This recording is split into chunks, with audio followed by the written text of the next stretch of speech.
मेरे मोहतरम और अज़ीज़ दोस्तों, अस्सलाम वालेकुम। थाईलैंड सीरीज़ की ये आखिरी वीडियो है और इस आखिरी वीडियो में दो मुख्तलिफ़ मौज़ूआत एक साथ आपके साथ शेयर कर रहे हैं।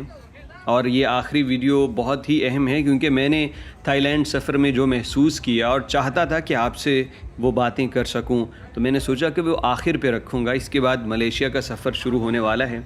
सबसे पहले तो इस वीडियो में आपको दिखाऊंगा फुकेट का वो बंगला बाज़ार, बंगला मार्केट, जिसकी वजह से फुकेट को गुनाहों का शहर कहा जाता है। लेकिन इस गुनाहों के शहर और इस गुनाहों के बाज़ार में मुझे कुदरत ने एक बहन से मिलवा दिया और उसकी स्टोरी क्या है वो भी आपको बताएंगे। और इस वीडियो के दूसरे हिस्से में जिस होटल में मैं रहा और जितनी कम प्राइस में रहा वो भी आपके साथ हम शामिल करेंगे। सबसे पहले तो ये देख लीजिए कि ये एक बाज़ार है, बंगला मार्केट इसे बोलते हैं, बंगला बाज़ार भी बोलते हैं फुकेट के अंदर। और ये मशहूर है अपनी तमाम किस्म की जो रंगीनियाँ हैं, तमाम किस्म की जिस्म फरोशियाँ, बुराइयाँ, जुआ, क्लब्स, पता नहीं क्या कुछ, वो सारा कुछ इधर है। हमने इसके करीब ही एक रेस्टोरेंट से खाना खाया और वापसी पे दोस्तों ने बताया कि यहाँ पे एक बंगला मार्केट है जो यहाँ की बहुत ही मशहूर है। तो मैं बतौर सयाह हर जगह जाता हूँ, चाहे वो मकाम कैसा भी हो, तो उसको विज़िट करना ये मैं इसलिए क्योंकि मैं एक्सपीरियंस करना चाहता हूँ चीज़ों को। और ऐसे मकामात पे जाते हुए मैं मुर्शद का वो कौल जहन में रखता हूँ जो उन्होंने सबक सिखलाया है कि बेटा तुम्हारी ज़िंदगी में कोई ऐसा रिलेशन और मोबाइल में कोई ऐसा नंबर ना हो जिसकी वजह से अल्लाह के यहाँ तुम्हारे नंबर कटें। तो ये उन्होंने सिखाया और पढ़ाया कुछ इस अदा से है कि ये सबक बहुत अच्छे से याद हुआ। मैं इस बाज़ार में गया और मेरी नज़र अपने से दूर सामने की जानिब थी कि दाएं बाएं जो है वो चीज़ें मुझे मुतासिर ना कर सकें। ये जो वीडियो आप देख रहे हैं ये मेरे एक दोस्त ने बनाई जो मेरे साथ था। मैं इस मार्केट में अपना मोबाइल मैंने यूज़ नहीं किया। अब प्रोग्राम ये था कि इसी मार्केट के आखिर पे चंद दुकानें हैं जहाँ से मैंने कुछ शॉर्ट्स और एक कैप लेनी थी। वो जो रेड कैप आप पिछले व्लॉग्स में मेरे सर पे देख रहे हैं ये मैंने इसी मार्केट में ली।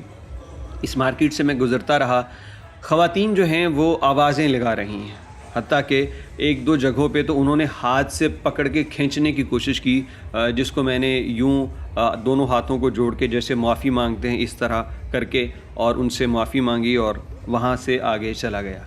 अब चलते चलते ये जिस किस्म की मार्केट है आप देख ही रहे हैं, मैं जो करीबी मनाज़र हैं उनको ब्लर कर रहा हूँ ताकि मेरा मकसद ये नहीं है कि मैं गलत चीज़ यहाँ पे दिखाऊँ, लेकिन जो पैगाम यहाँ पे मैं आपके साथ शेयर करना चाहता हूँ वो बहुत अहम है। इसी बाज़ार की एक तरफ से दूसरी जानिब जाते जाते आखिर पे मुझे कुछ दुकानें नज़र आईं। कैप लेनी थी, 2-3 बंदों से बारगेन की, रेट तय ना हुआ। फिर सोचा कि यार दुकानें बंद होने वाली हैं, 9-10 बजे थाईलैंड बंद हो जाता है फुकेट के अक्सर बाज़ार, क्लब्स वगैरह खुले रहते हैं। तो आखिरकार फ़ैसला किया कि आखिरी दुकान से ले लूँ। उस दुकान के अंदर गया, वहाँ पे ख़ातून थी। अमूमन यहाँ पे हर दुकानदार, हर गाड़ी चलाने वाले से इंग्लिश में बात करनी पड़ती है। तो मैंने उससे एक कैब पूछी और इंग्लिश में उसकी प्राइस पूछी। उसने मुझे उसका तकरीबन कोई 300 बात बताया। मैंने उससे वही अंग्रेज़ी ज़ुबान में बात करते हुए कहा कि ये ज़्यादा है, कम करो। तो उसने आगे से कहा कि ये ज़्यादा नहीं है भाई। अब उस खातून को मैंने देखा तो पहली नज़र में मुतासिर हुआ कि एक ऐसा बाज़ार जहाँ पे ख़वातीन बेलिबास फिर रही हैं और लोगों को खींच रही हैं, वहाँ पे ये खातून मैंने देखी जिसने पूरा लिबास पहना और खुला लिबास कि कोई इसको पहचान ना सके, इसके खद्दोखाल। और फिर सर के ऊपर उसने हिजाब भी लिया था, सिर्फ उसका चेहरा नंगा था, हिजाब किया हुआ था उसने। अब जब उसने उर्दू ज़ुबान यानी उर्दू हिंदी में भी बात की तो मुझे और तजस्सुस हुआ। मैंने उससे बात की, मैंने कहा बहन आप जानती हैं उर्दू हिंदी ज़ुबान? तो कहने लगी हाँ मैं जानती हूँ। तो मैंने कहा मुझे लगता है कि आप नेपाल से हैं। कहने लगी नहीं भाई मैं बर्मा से हूँ। अब उसने जब बर्मा कहा तो मुझे वो सारा मंज़र भी याद आ गया जो कुछ बर्मा के मुसलमानों के साथ हुआ था। तो मैं थोड़ा सा सैड भी हुआ, लेकिन बात करते करते मैंने कहा नहीं बहन कोई इसमें आप डिस्काउंट करो ना। तो वो मुझे कहने लगी चले मैं 250 कर देती हूँ। वो करते कराते हमारा उसके साथ तय हुआ और ले लिया। मैं उससे बात करते हुए मैं हैरान हो रहा था कि ये बंगला मार्केट जो मशहूर है कि हर दुनिया की बुराई यहाँ है, वहाँ पे एक बहन ने किस तरह से अपने ईमान को, अपने इस्लाम को, अपने दीन और मज़हब को संभाल रखा है कि वो पूरे बाहिजाब तरीके से, पूरे शरई तरीक़ों से मर्दों से दूर हट के और एक बंदे को मुखातिब करने के लिए वो भाई भी कह रही है साथ में, مجھے بہت اچھا لگا اور مجھے لگا کہ تھائی لینڈ آنے کے اور اس بازار میں آنے کے پیسے پورے ہو گئے. جیسی آپ کی نیت ہے اللہ رب العزت ویسے ہی معاملات آپ کے ساتھ کرتا ہے. تو مجھے وہ بہن ہمیشہ زندگی میں یاد رہے گی. کوئی اگر بھائی ہوتا, لڑکا ہوتا تو شاید میں اس سے موبائل نمبر بھی لے لیتا, لیکن یہاں پہ چونکہ ایک خاتون تھی تو ان سے موبائل نمبر لینا وہ مناسب نہیں تھا کہ چاہے میں اچھی نیت سے لوں لیکن ان کو انکمفرٹیبل فیل ہوتا. میں نے ان سے کوئی کانٹیکٹ نہیں لیا, لیکن ان کے لیے بہت ساری دعائیں اس کے بعد بھی میرے دل سے نکلی اور خوش ہوا کہ اس بازار میں ایسی ایمان کی سلامتی والی بیٹیاں بھی موجود ہیں. تو عرض یہ کرنا چاہتا ہوں کہ برائی اور بدی وہ باہر کی دنیا میں نہیں بلکہ انسان کے اندر کی دنیا میں ہے. اسی لیے وہ جو صوفیاء اکرام ہیں وہ اپنی شاعری اور حکایتوں کے اندر اس چیز کو بار بار ذکر کرتے ہیں کہ برتن باہر سے نہیں بلکہ اندر سے دھونا زیادہ اہم ہے, اور اگر اندر کی صفائی ہو تو میرے مولا کے کرم سے باہر کی گندگی آپ کو متاثر نہیں کر سکتی. اس ویڈیو کے پہلے موضوع سے دیجیے اجازت اور اپنی رائے کمنٹ سیکشن میں ضرور دیجیے. اور اب دیکھ لیجیے ایک ہوٹل جو بہت ہی کم پرائس میں ہمیں ملا اور انتہائی خوبصورت تھا. اگر کبھی آپ جائیں پھوکٹ کے اندر تو اس کو دیکھ لیجیے, ریٹ مناسب ہو تو ضرور یہاں پہ ٹھہریے گا. پھوکٹ سے گڈ مارننگ. آج جس ہوٹل کے اندر 3 راتیں ہم گزار چکے ہیں تو میرا جو ایکسپیرینس جس قیمت میں ہوا تو میں نے سوچا کہ آپ کو بھی بتاؤں کہ اگر آپ پھوکٹ آئیں تھائی لینڈ کے اندر تو یہ والا ہوٹل بیسٹ آپشن ہو سکتا ہے اگر اس وقت اس کے ریٹ اچھے ہوں. انتہائی خوبصورت اور نیچر لوننگ پرسنالٹیز کے لیے یہ اس سے بہتر اس پرائس میں کوئی ہوٹل ہو نہیں سکتا. یہ ذرا اس کی لابی ہے, میں آپ کو دکھاتا ہوں ہوٹل کتنا بڑا ہے اور ساتھ میں اس کا یہ نظارہ بھی دیکھ لیجئے. یہ گاڑیاں جو یہاں پہ کھڑی ہیں ان کے متعلق بھی میں آپ کو بتاؤں گا. ابھی ہم نے کیا بریک فاسٹ اور ابھی ساتھ ساتھ تو آپ کو ہوٹل بھی دکھاتا ہوں.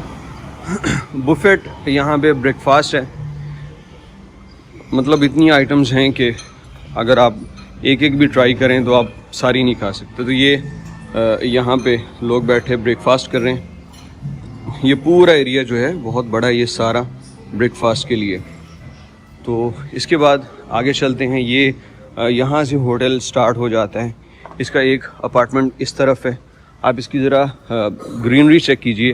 اس ہوٹل کا نام ہے دا نیچر پھوکٹ اور دا نیچر کی ہی تھیم پہ اس کو بہت زبردست بنایا. اور پانی کے نیچے اس کا جو رنگ ہے اسپیشل ایسا کر کے, اور اس کے اندر مچھلیاں دیکھیں یہ آگے یہ والا, اور یہ دیکھتے جائیے ذرا. یہ بھی بریک فاسٹ ایریا. اس کے بعد میں اوپر کی جانب جا رہا ہوں. ہمارا جو روم ہے وہ آپ اس کو ریزورٹ کہہ لیجئے, اس سے کافی اوپر ہے. یہاں پہ یہ لوگ پیدل آ رہے ہیں, لیکن یہ سٹاف ہے اس لیے پیدل آ رہے ہیں.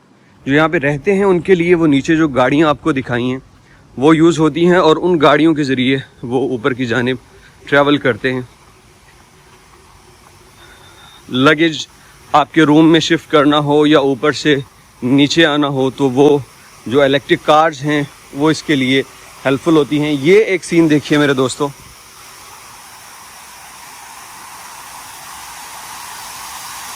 یہ آپ کے سامنے آبشار اور ایک سوئمنگ پول یہ ہے, یہ آپ دیکھ سکتے ہیں.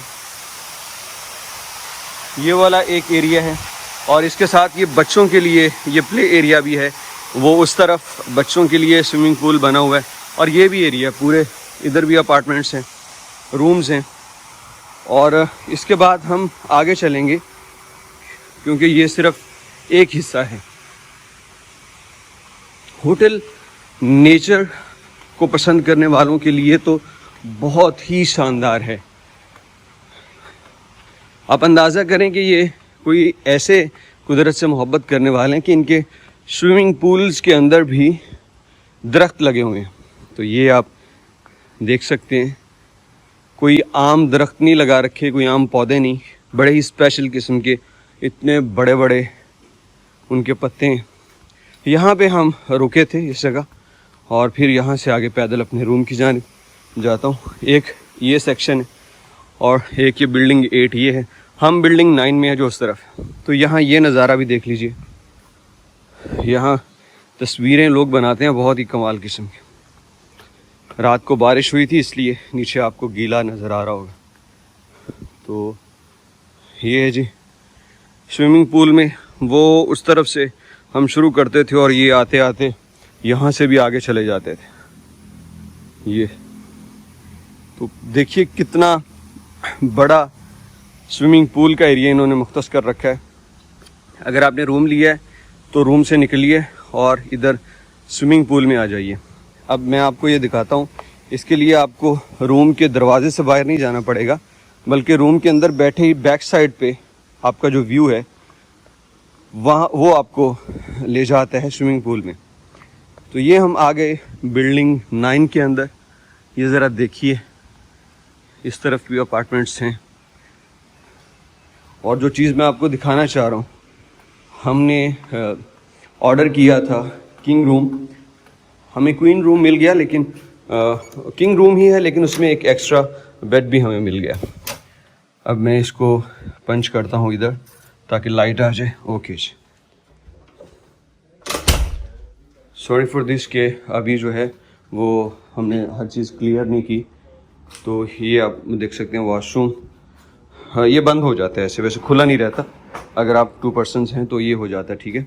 और उसके साथ आप देख सकते हैं कि ये वो एरिया है, ये वैसे तो आमतौर पे बंद रहता है, ठीक है, ये फुली क्लोज है। तो हम इसको ओपन करके ऐसे, ये हमारा स्विमिंग पूल है और इसमें आप ज़रा ये सीन देखिए, ये सब के साथ ऐसे ही शेयरिंग है और इस तरफ भी। तो मतलब यहाँ से जाओ स्विमिंग पूल के अंदर स्विम करो और बाद में ये चेयर्स यहाँ पे पड़ी रहती हैं, यहाँ पे कपड़े सुखाने के लिए, तो इस चेयर पे बैठ के रेस्ट करो। तो ओवरऑल ये बहुत ही ज़बरदस्त एक्सपीरियंस है।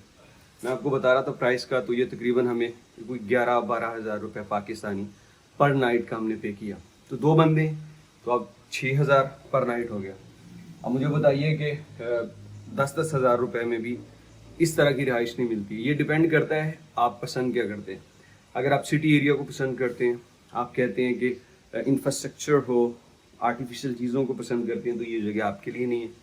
प्योर नेचर लवर हैं तो इससे बढ़ के कोई प्लेस नहीं हो सकती।